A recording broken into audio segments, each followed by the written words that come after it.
Burmese pythons have transformed the entire ecosystem of South Florida. After arriving here as seemingly innocent pets, these snakes have overrun their new environment in just a few decades.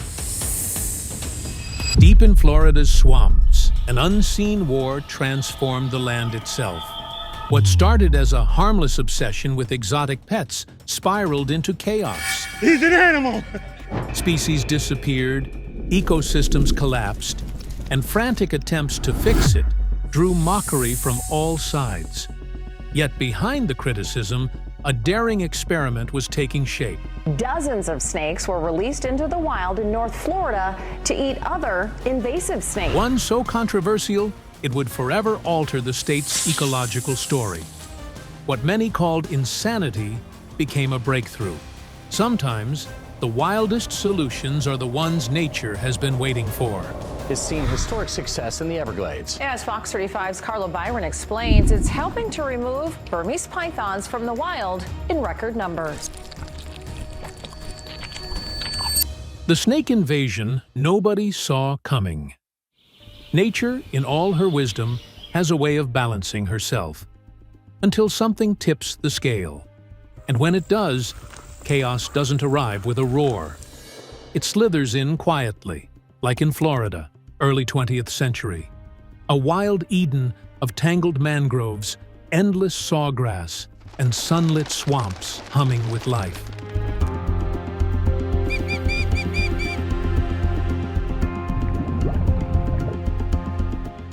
The Everglades stretched like a green ocean.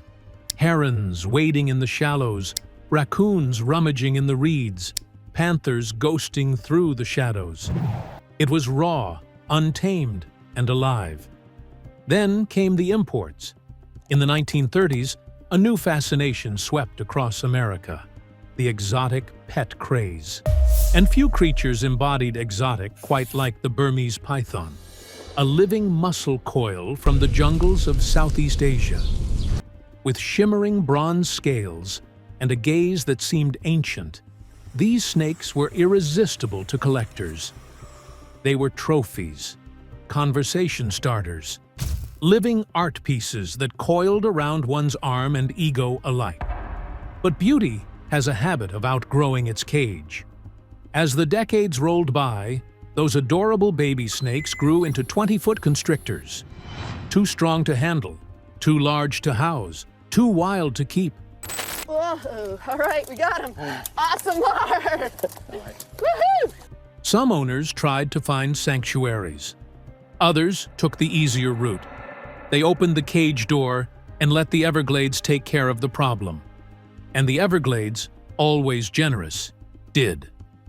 Then came Hurricane Andrew in 1992, one of the most powerful storms ever to slam into Florida. Among the homes and highways it shredded were reptile breeding facilities. Hundreds of snakes, including Burmese pythons, were flung into freedom. The winds tore down walls, and suddenly the jungle had new tenants. Between pet releases and storm escapes, an invisible migration began. The pythons found themselves in a paradise they hadn't earned. A world with no natural predators, warm weather all year, and a buffet of unsuspecting prey. It was as if Florida had been designed for them, and they thrived. The Everglades became a python's dream. With abundant water, dense cover, and endless food, they settled in and got to work. A single female can lay between 50 and 100 eggs at a time, each one a new threat coiled in waiting. Deep under rotting logs, in hollows, and beneath the reeds, these eggs hatched in secret. The hatchlings grew fast, feasting on frogs, birds, and baby mammals. Within a few short years, the population exploded. For years, no one noticed. The Everglades is vast, 20,000 square kilometers of swamp and shadow. You could walk for miles and never see another human being. The pythons used that to their advantage. They spread silently through the waterways, up into the mangroves, and down into the prairies.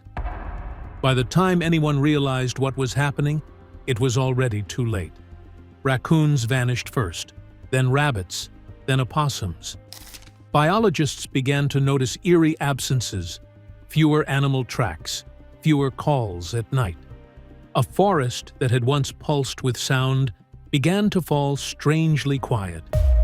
The food web, that delicate tapestry of predator and prey, began to unravel thread by thread. The pythons weren't just feeding, they were erasing. And they didn't stop there. Even Florida's top predators, alligators and panthers, found themselves competing for the same prey. Sometimes, they even became prey themselves. Rangers began finding carcasses of alligators half swallowed by pythons, locked in death spirals that looked like scenes from a nightmare. But it wasn't just wildlife at risk. The balance of the entire ecosystem shifted. With smaller predators gone, rodent populations surged, carrying parasites and viruses that spread to mosquitoes and, eventually, to humans. One snake's feast became everyone's problem. How many pythons are there now? No one knows for sure. Estimates swing wildly between tens of thousands and hundreds of thousands. They're experts at hiding, their camouflaged scales blending seamlessly with mud and grass. But we can guess from what we do know.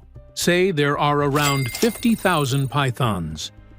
If half are female, that's 25,000 potential mothers. Now, if each lays just 50 eggs, a conservative estimate, that's 1.25 million hatchlings in one generation. Even if a small fraction survive, the numbers are terrifying. The Everglades, once a cathedral of biodiversity, became a testing ground for what happens when humans underestimate nature's persistence.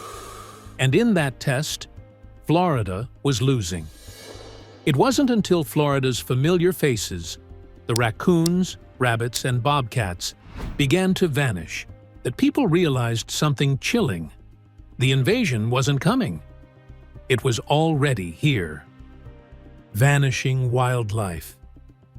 At first, the silence felt peaceful, the kind of stillness you might find at sunrise over a wetland. But in the Everglades, silence isn't peace. It's absence. It's what's left when the life that once filled the air has disappeared. The first red flags appeared in the early 2000s. Biologists, field researchers, and park rangers began comparing notes. And what they found didn't just worry them, it terrified them. Between 2003 and 2011, a series of studies painted a picture of ecological collapse so extreme, it almost sounded impossible. Raccoons, those clever, adaptable survivors that could thrive practically anywhere, had declined by over 99% in areas overrun by Burmese pythons. Opossums, another symbol of resilience, had dropped 98.9%. Bobcats, sleek, silent hunters that once prowled the underbrush, had fallen nearly 90%. Marsh rabbits, foxes, and even deer fawns, gone. It wasn't a slow fade, the kind nature sometimes uses to ease the blow. It was an abrupt vanishing act, a mass disappearance that defied comprehension. Scientists reviewed night vision footage of the Everglades taken years apart. In one reel, the forest floor shimmered with movement. Raccoons, rabbits, and rodents scurrying under the moonlight. In the next, the same camera, same time, same location. Nothing. Just the faint ripple of grass in the wind. One researcher, staring at hours of empty footage, muttered what others were already thinking. It's like watching extinction happen in real time. The phrase that soon began circulating among field biologists was silent extinction, because that's what it was. No dramatic crashes, no carcasses, no scenes of carnage, just an eerie quiet spreading through one of the richest ecosystems on Earth. But nature doesn't lose one piece without others tumbling after. The python didn't just devour Florida's mammals, it disrupted an entire ecological orchestra, knocking out instruments one by one until the music turned to noise. And there you have it. That is a 12-foot Burmese python. With fewer small mammals, larger predators like owls, hawks, and panthers found themselves starving or displaced. Even the plants began to change.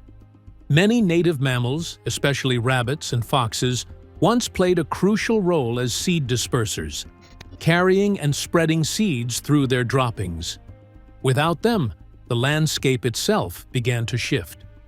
Some native plants stopped regenerating. Invasive shrubs took over. The Everglades wasn't just losing animals, it was losing its shape. And as if the python invasion weren't enough, another wave of predators began filling the void. Native venomous snakes, including pit vipers and coral snakes, began to thrive unchecked, moving into territories abandoned by other species. Without competition or natural control, their populations spiked. The result? A rise in snake encounters across rural Florida. Not the big constrictors this time, but the small, lethal kind. The kind that sends you to the ER with minutes to spare.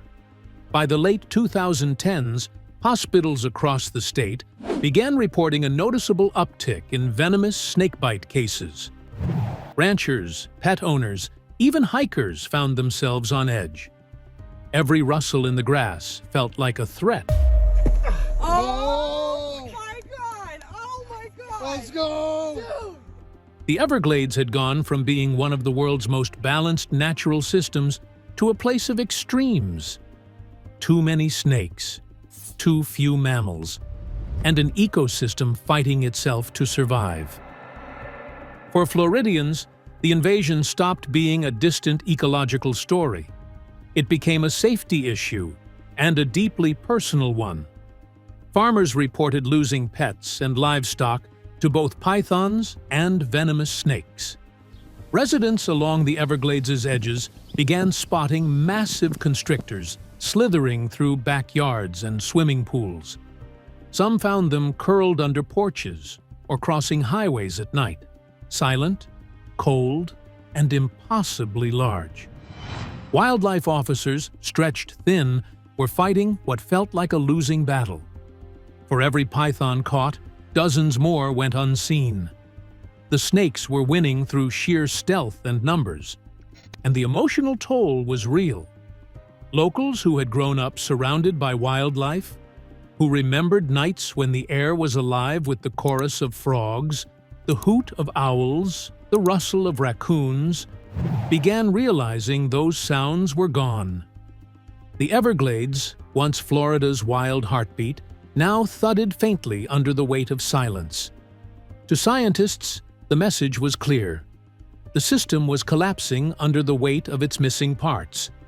The Everglades, once called one of the most intricate and biologically rich environments on Earth, was unraveling strand by strand. In ranger stations, research labs, and even living rooms, a grim truth took hold. Florida was losing its soul, one species at a time. The phrase whispered among researchers summed it up best. It's over. The balance is gone. But even as that despair took root, a strange idea was forming. One so unconventional that it sounded like something out of a sci-fi script. A plan that would pit nature against itself in a last-ditch attempt to take back the wild. The echoes of mockery. By the time the news broke, Florida was running out of ideas and patience.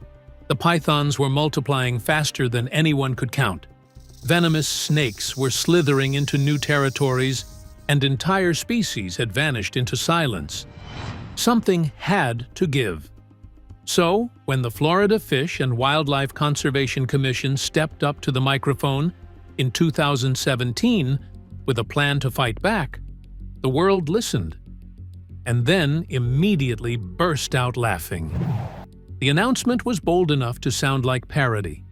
Florida, the same state drowning in invasive snakes, was going to fight back with more snakes.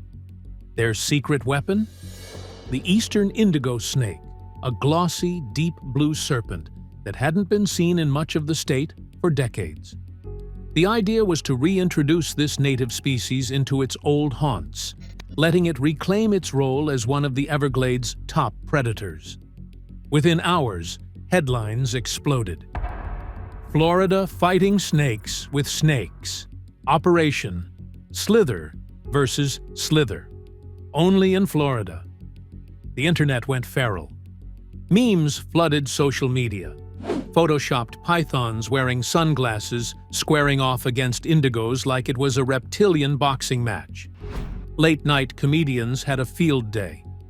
One joked that Florida had finally embraced its destiny as the world's largest snake pit with a tourism board. To the public, it sounded like bureaucratic madness. After all, how do you solve a snake problem by adding more snakes? The plan seemed almost cartoonish. A bad sci-fi plot made real. News anchors smirked on camera. Talk show hosts compared it to curing a shark bite with more sharks. And Florida, once again, became the internet's favorite punchline. But underneath all the laughter, a quieter story was taking shape. One that didn't fit neatly into a meme. The truth was, the scientists weren't crazy. They were desperate and informed.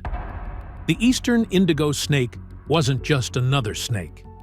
It was a legend of the Southeast, a native apex predator that once kept Florida's wild systems in balance long before the Burmese python arrived. Where other snakes killed to survive, the indigo killed to control. It fed on rattlesnakes, copperheads, and even young pythons, immune to their venom and armed with power, speed, and intelligence. For centuries, this sleek, muscular serpent had acted as the quiet custodian of Florida's forests and swamps, keeping venomous populations in check and maintaining ecological order. Then humans happened.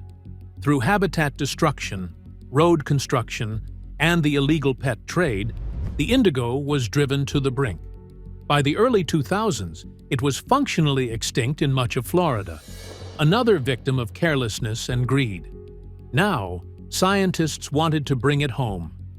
The plan wasn't about fighting snakes with snakes for spectacle. It was about restoring a missing piece of a system that had fallen apart. The reintroduction effort was methodical, not chaotic. Each released indigo snake was carefully bred in captivity, fitted with tracking transmitters, and monitored closely by biologists. The goal wasn't population explosion, it was balance, to rebuild an ecosystem that had forgotten what equilibrium felt like. Still, public perception didn't change overnight. Mockery lingered. Even among locals, there were doubts. People had seen what good intentions had done before. And the python invasion was proof of how fast things could go wrong. But in the background, quietly, something was shifting. The laughter began to fade. Reports started trickling in of indigo snakes thriving, hunting venomous species, reclaiming burrows, and doing exactly what scientists had hoped they would. We're just gonna try and find those, release a snake into it, and we'll record the GPS coordinates of the burrow. Nature, once again, was proving she didn't need applause to get things done. What had started as a joke was slowly becoming redemption in motion. To understand why this idea wasn't as crazy as it sounded, you have to meet the snake that even rattlesnakes fear. The snake that even rattlesnakes fear. The eastern indigo snake doesn't hiss, rattle, or posture. It doesn't need to. When it glides across the forest floor, everything else seems to get out of the way. In the animal world, reputation is everything. And this sleek blue-black serpent has earned its title as the snake that even rattlesnakes fear. At over 8 feet long, it's the largest native snake in the United States. But what really sets it apart isn't just its size, it's the shimmer. Under sunlight, its scales gleam with a deep, oil-slick sheen of blue and violet, like moonlight poured over midnight glass. The effect is hypnotic, regal, almost unreal. Ancient Greek tribes once spoke of it as a guardian of balance, a silent watcher of the land. Scientists, for their part, simply call it Drymarchon Couperi, which roughly translates to Lord of the Forest. Fitting. Unlike most of its venomous cousins, the indigo snake is a daytime hunter. That alone makes it an anomaly in the snake world. While others lie coiled in darkness, the indigo roams under a high sun, gliding through pine shadows and saw palmettos with smooth, unhurried confidence. And when it finds its prey, whether that's a copperhead, coral snake, or even a rattlesnake, it doesn't hesitate. The eastern indigo doesn't strike and retreat. It lunges, wrestles, and pins its target with raw strength, immune to the venom that would kill almost anything else. Scientists have found that its blood can neutralize pit viper toxins, nature's own built-in antidote. Venom glands fire, fangs pierce, but the indigo keeps coming, coiling its weight down until the fight ends in silence. It swallows its rival whole. That's how it earned its mythic reputation. A non-venomous snake that eats venomous snakes for breakfast. But this fearless enforcer wasn't always a legend whispered in past tense. Once, the indigo snake ruled vast swaths of the southeastern United States. From the longleaf pine forests of Georgia to the sandy ridges of central Florida, it thrived in the open, fire-touched landscapes that defined the Old South. Then humans arrived with saws, plows, and pavement. 90 million acres of longleaf pine, gone. What used to be an unbroken wilderness turned into a checkerboard of farmland and highways. Every lost forest meant another patch of burrows and shade erased from the map. For an animal that depended on gopher-tortoise tunnels to rest and breed, the change was catastrophic. Roads became death traps. Each new highway split its world into fragments, and the snakes that tried to cross rarely made it. Then came the pet trade, a quieter but crueler threat. Collectors couldn't resist the indigo's glossy scales and calm nature. Thousands were snatched from the wild, boxed up, and shipped across the country to live in glass tanks. And as if that wasn't enough, well-meaning but misguided rattlesnake eradication campaigns swept across the South. Farmers poured gasoline into gopher-tortoise burrows to kill dangerous snakes, not realizing they were also wiping out indigos hiding inside. Oh, there's the second hole. There is a second hole. Sure enough. Oh, wow.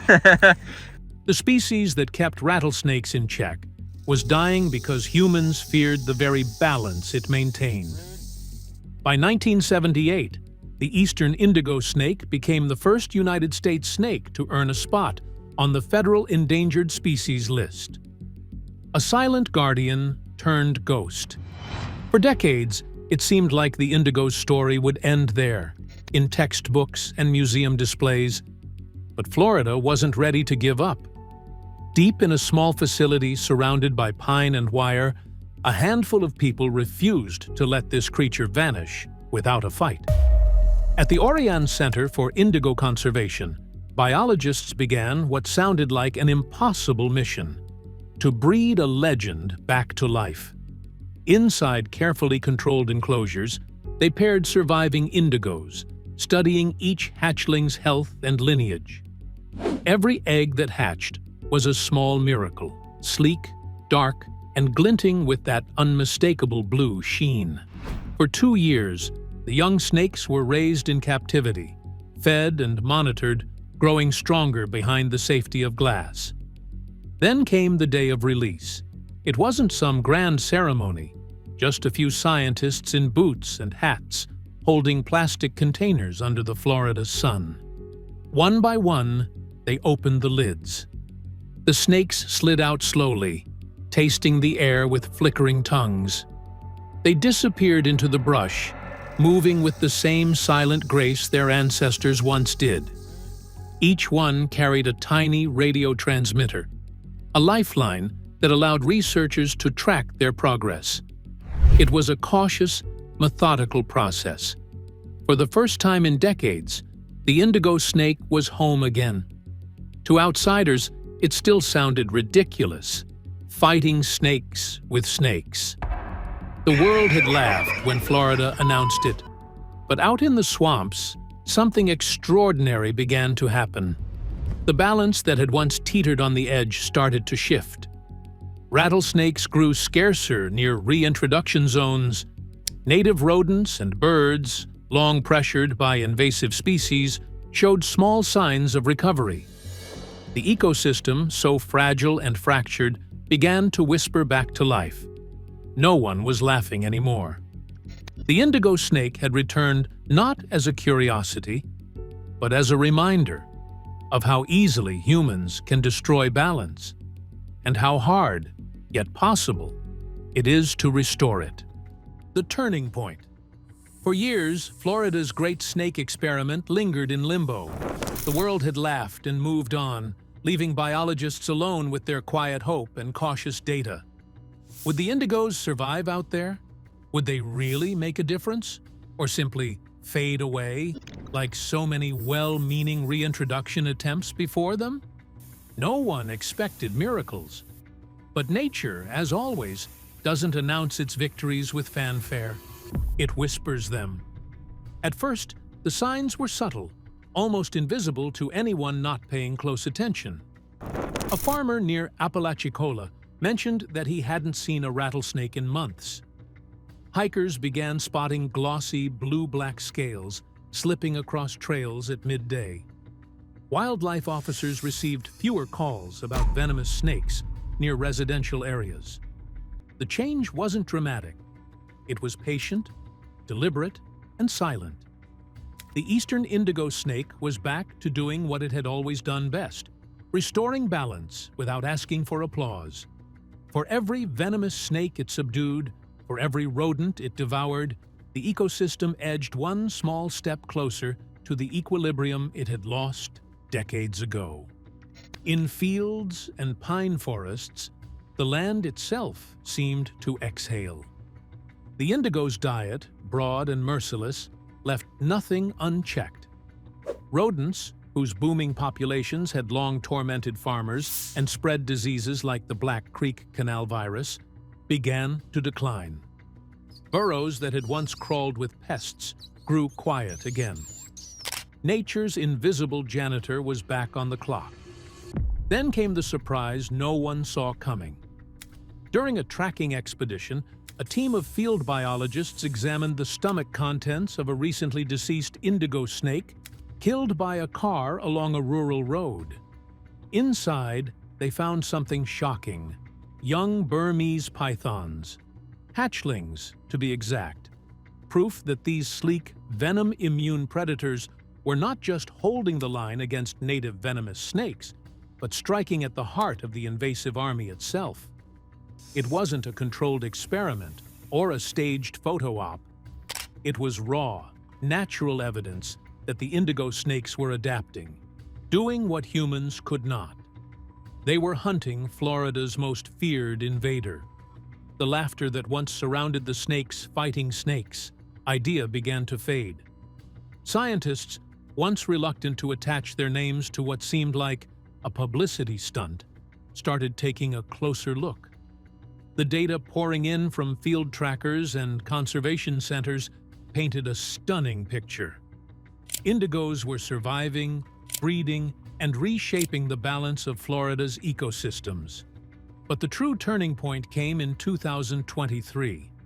At the Nature Conservancy's Apalachicola Bluffs and Ravines Preserve, researchers stumbled on something that made the years of work and ridicule worth it: 2 wild-born eastern indigo hatchlings.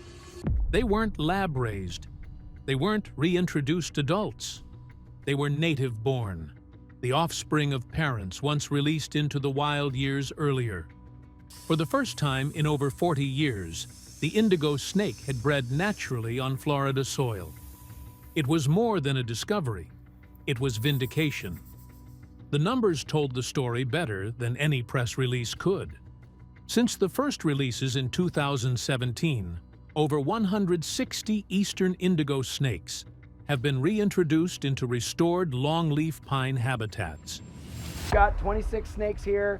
They all have a pit tag, which is it's a non-transmitting identification tag that's inserted in them. We're verifying that those numbers align with what's in our... Each one was bred and raised with meticulous care at the Orion Center for Indigo Conservation, then transferred to the wild after 2 years of preparation. Trail cameras and tracking arrays recorded their movements. By 2023, sightings weren't rare anymore. They were routine. Some snakes released years earlier were still thriving, and new generations were being born free. Finding those hatchlings was everything, said one researcher. It means the ecosystem is working again. The ripple effect reached far beyond Florida's borders. In Alabama's Conecuh National Forest, conservationists inspired by Florida's success had released hundreds of indigos of their own. By 2019, they too found wild-born hatchlings, proof that restoration was spreading, not just surviving. What began as a controversial Florida experiment had become a blueprint for the southeastern United States. But perhaps the most beautiful part of the story wasn't scientific at all.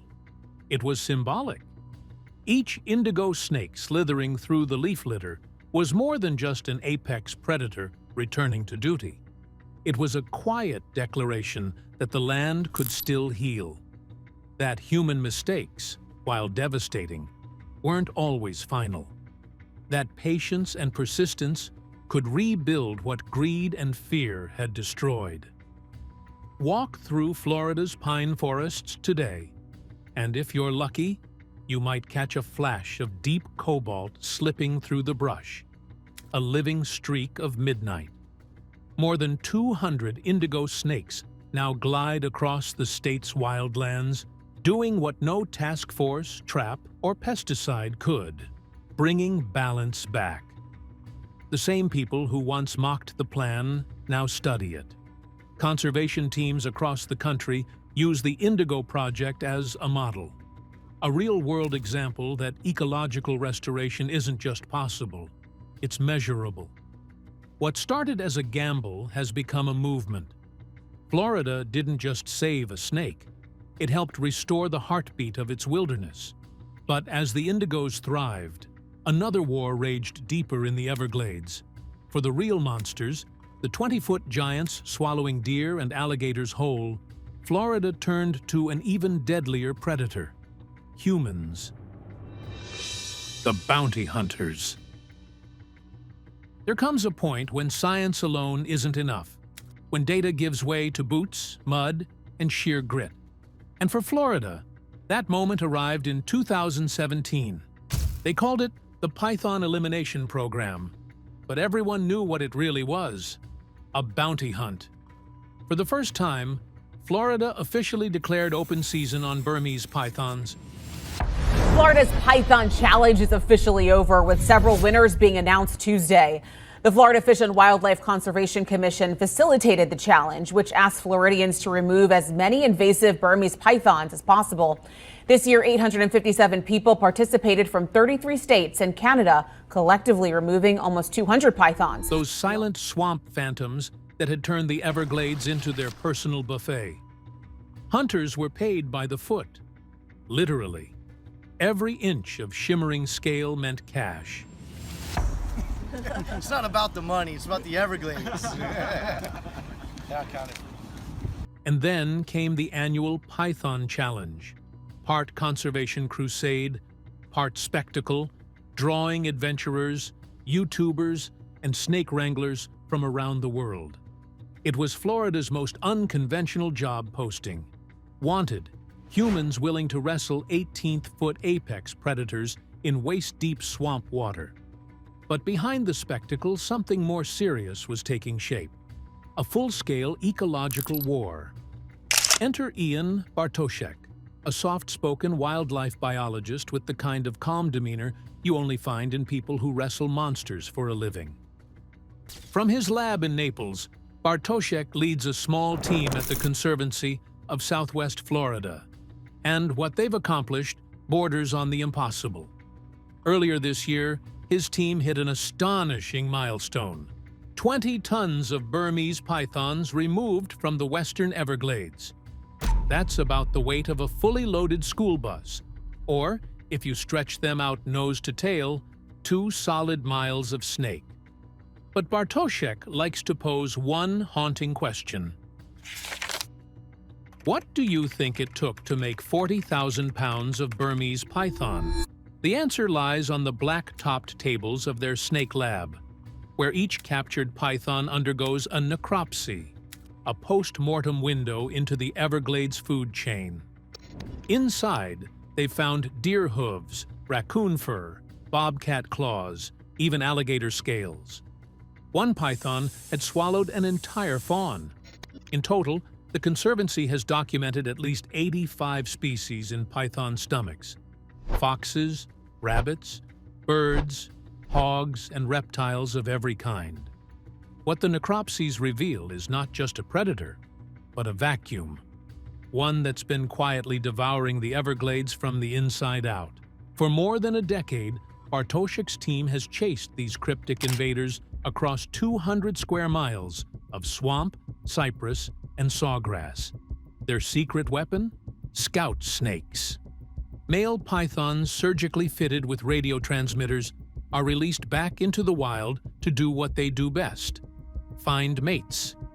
The moment a scout slithers into a breeding group, his signal becomes a beacon. Follow the male, and you find the female, and her clutch of potential hatchlings. Each captured female means hundreds of eggs that will never hatch. Since 2013, Bartoszek's crew has prevented an estimated 20,000 python eggs from entering the ecosystem. The work isn't glamorous. It's hot, brutal, and borderline insane. The team treks through jagged limestone, stumbles through sawgrass that slices skin, and wades through mud that smells like rotting vegetation and diesel. Bartoszek jokes that the fieldwork is part science, part rodeo. In one capture video, chaos reigns as his crew wrangles a writhing knot of 6 pythons, figuring out which are scouts and which are fresh invaders. The scene ends with the new captures bagged and tagged, the scouts released to hunt again. And if that sounds dangerous, it's because it is. As Bartoszek says with a grin, "If I had a video of my first python capture, it'd be the most embarrassing thing ever." But experience breeds rhythm. The team has learned the dance: how to let a snake fight itself out before subduing it, how to read the tension in its muscles, how to stay calm when 8 feet of constrictor suddenly whips toward your face. And it's working. Bartoszek's team has noticed fewer large females in their survey zones, a promising sign. Fewer females mean fewer eggs, fewer hatchlings, and fewer silent killers in the dark. For every python caught, dozens more hatch. The war is endless. But for the people in the mud, the scientists, hunters, and volunteers, it's not about winning outright. It's about buying time, protecting what's left. As Rob Moher, president of the Conservancy, puts it, we spend over $1 million a year rescuing injured wildlife. But what's the point of saving them? Just to have them eaten by a giant snake? He's right. This isn't just a fight for animals. It's a fight for the very identity of the Everglades, a struggle to decide who rules the swamp. Even after thousands of snakes removed and decades of work, Florida knows it's not fighting the pythons anymore. It's fighting time itself.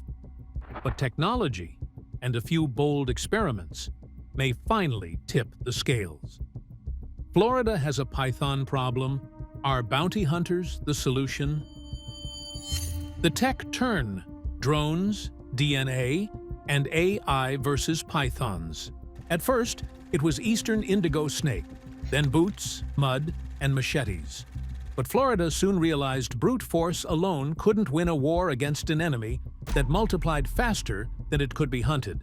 So the state did what any modern battlefield demands. It went high-tech. The Everglades, once a silent battlefield, now hums with the faint whir of drones. Equipped with infrared cameras, they skim over sawgrass marshes, scanning for the faintest trace of heat, the slow, coiling shimmer of a python basking in the dark. To the human eye, it's nothing. But through thermal lenses, the snake glows like a neon ghost against the black swamp. This isn't guesswork anymore. Algorithms flag heat signatures. AI software compares movement patterns. Every flight gathers data, each pixel a clue. Then there are the python detection dogs. Yes, Florida now has a canine snake squad, trained to sniff out python scent trails and nesting sites. These dogs have become the unsung heroes of the hunt. With tails wagging and paws splashing, they can track a snake buried under brush or hidden beneath dense reeds faster than a team of humans ever could. In one now famous case, a Labrador named Truman led handlers straight to a clutch of over 100 eggs. An entire generation stopped before it began. Who would have thought man's best friend could also be the python's worst nightmare? While drones and dogs sweep the land, labs across Florida are fighting the war at the microscopic level. Scientists are exploring pheromone traps, which use chemical cues from female pythons to lure in unsuspecting males, the snake equivalent of a dating app that ends in an ambush. Others are experimenting with sterilization genes, genetic off-switches that could one day reduce python fertility without harming other species. Meanwhile, researchers working with the United States Geological Survey and several Florida universities are pioneering the use of environmental DNA, or eDNA. By sampling water from canals and wetlands, scientists can detect microscopic traces of python DNA, skin cells, scales, even shed mucus left behind in the swamp. It's a game changer. Instead of blindly searching endless wetlands, biologists can now pinpoint exactly where pythons are hiding. It's like reading invisible footprints, one researcher said, and the tactics keep evolving. Using radio-tagged males, known as scouts, teams track down breeding females during nesting season. Once a nest is found, the mission turns surgical. Destroy the eggs, remove the female, release the scout to keep hunting. It's precision warfare, quiet, calculated, and heartbreakingly necessary. Every destroyed clutch means hundreds fewer predators. Every data point helps refine the next move. But not all heroes wear snake boots or lab coats. Across Florida, the fight has become a shared mission. Through citizen training programs, everyday Floridians are learning how to identify, report, and safely capture smaller pythons. Community-driven bounty hunts and the annual Python Challenge now draw crowds from around the world. Equal parts competition, education, and public awareness campaigns. There are families who've lived beside the Everglades for generations, who remember when raccoons still chattered in the mangroves and herons dotted the horizon. For them, every captured python isn't just a number. It's a piece of the old Florida coming back to life. And for once, the laughter has faded. The mockery that greeted Florida's early efforts, the memes, the late-night jokes, has given way to something else: respect. Because against impossible odds, the state that was once the punchline of an ecological disaster has become a laboratory of innovation. A living experiment in how science, community, and nature itself can fight back. It began as chaos and ridicule, but what's happening now in the Everglades is something far bigger. A reminder that nature, when given the chance, always fights back. The war for the Everglades isn't over. Not by a long shot, but every indigo that slithers through the grass, every hunter who drags a python from the swamp, every drone that lights up another coil in the dark, it's proof that nature can heal if we're willing to fight for it. Drop your thoughts in the comments. We'd love to hear from you. Thanks for watching. See you in our next video.